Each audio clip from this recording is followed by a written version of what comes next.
I think it's extremely hard in dairy to find work because there's not a wild lot of jobs on offer.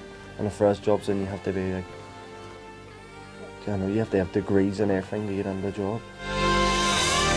It's hard enough, like with grades improving and everything. You need at least 5 C's to get into any sort of job, like. So it's hard enough, like. And even finding work anywhere, it's desperate. I think it's really very hard, even though we hear so much about new industries and new opportunities and, you know, places opening and training courses and lots of developments. I really can think that I think it's very difficult for young people when you're looking at it realistically.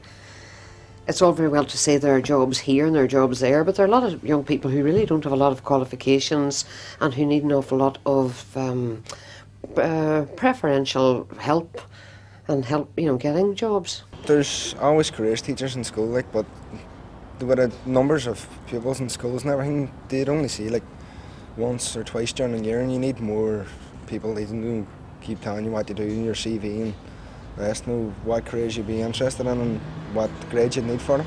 And the schools themselves, they should be given careers education, and that varies from school to school. And careers education is information, how to go about finding a job, how to fill out a CV, how to fill out an application form.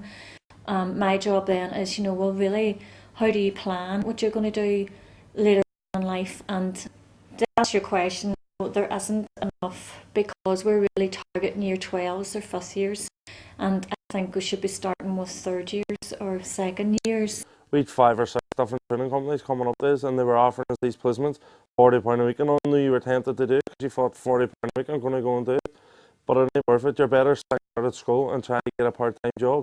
Because I mean, whenever I was working, I was making £90 a week just doing things on a bar, and I still had school. You know, so it is easy. There is loads of stuff coming up the school's way. I mean, I was tempted to go to job bank and do oral health care, no dentist.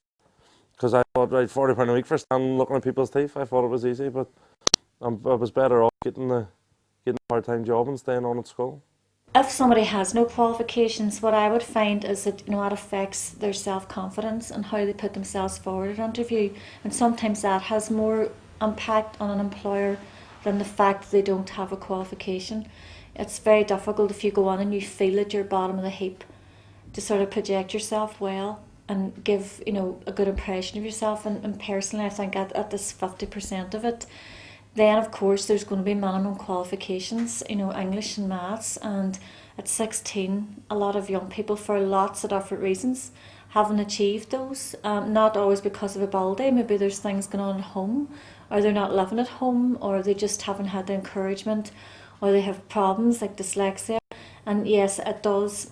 Employers aren't always the most understanding. You know, if you've got no qualifications, then you can talk your way into a job. And I think I talked my way into a strong bar. Some done, talked away to a manager, asked her if she have any jobs going. She said I filled out the application form. There must have been about 2 pages about what I like to do and you know, what I do in my pastimes. If you put in effort to try and find a job, you will get one if you want one hard enough. And then whenever I got the interview, I never shut up whenever I was talking to her. Then I think she said it about 20 lines to tell her. I think it's a matter of just getting out there. Nothing ever comes to you anyway. It doesn't matter what it is in life, you've got to go for it. But I'm sure that to go walk into a library and ask for help in seeking out information about careers would be a good start, and maybe meet somebody in there who would be very helpful.